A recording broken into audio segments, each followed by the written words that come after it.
Bonsoir.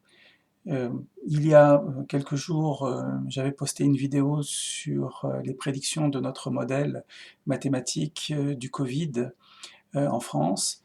Et j'aimerais rajouter aujourd'hui quelque chose sous la forme de cet addendum pour voir quelle est la conséquence de l'ouverture des classes. Donc c'est un travail en collaboration avec Jürgen Grandenbreur, Andrea Papal et moi-même.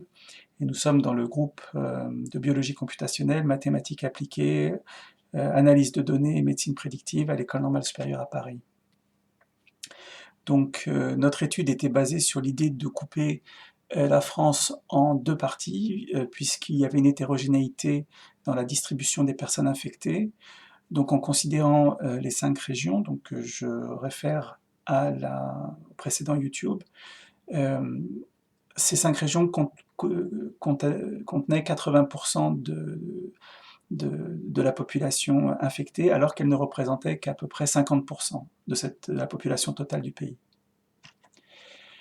Euh, D'autre part, on avait mis l'hypothèse que l'effet des masques et de garder une certaine distance sociale permettait de réduire le taux de reproduction R0, qui est le taux de contamination d'une personne infectieuse, combien de personnes une personne infectieuse contamine pendant le temps où elle est contaminée. Et on avait supposé, en utilisant des, des informations venant d'articles publiés sur le virus de la grippe, euh, pour les gouttelettes qui sont émises lorsqu'une personne parle, tousse ou éternue, qui pouvaient être donc diminuées, la probabilité de propagation est diminuée par un facteur 2,8, et donc on avait testé un R0 qui serait diminué par 2,5 ou 3. Et donc je voudrais voir avec vous, commenter avec vous l'effet que l'ouverture des écoles pourrait avoir sur la période de déconfinement. Donc là, c'est la durée en jours. Donc là, on commence au jour 0, qui est le jour du confinement. Euh, Mois d'avril, vous voyez le premier pic. Donc ça, c'est les cas, nouveaux cas par jour de gens infectés. Donc nous sommes ici le 11 mai.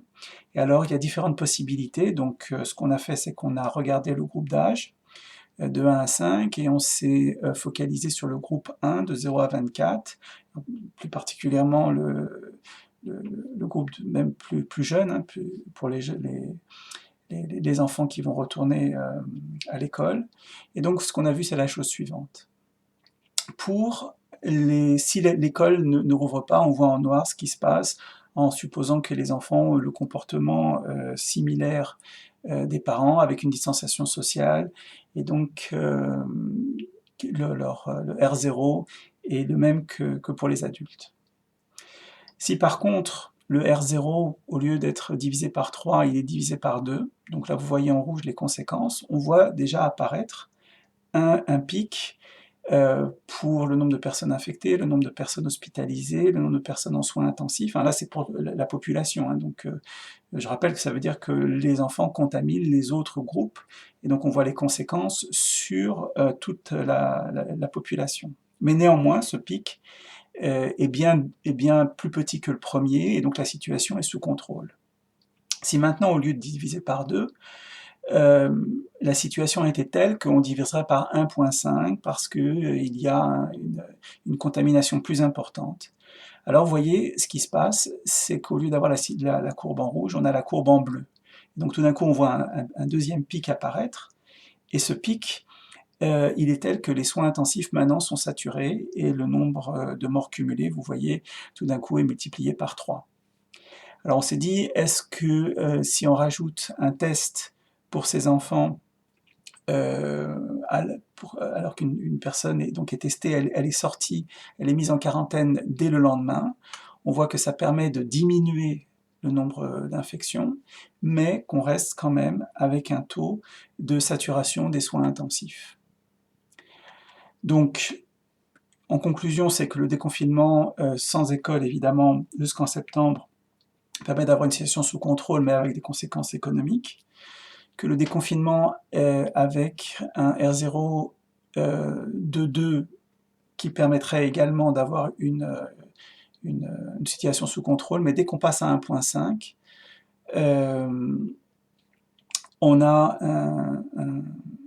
un effet de deuxième pic qui apparaît avec des soins intensifs saturés, même avec le test. Et donc les recommandations liées à notre modèle, c'est qu'il serait très important de monitorer avec des tests de façon immédiate de ce qui va se passer à l'école.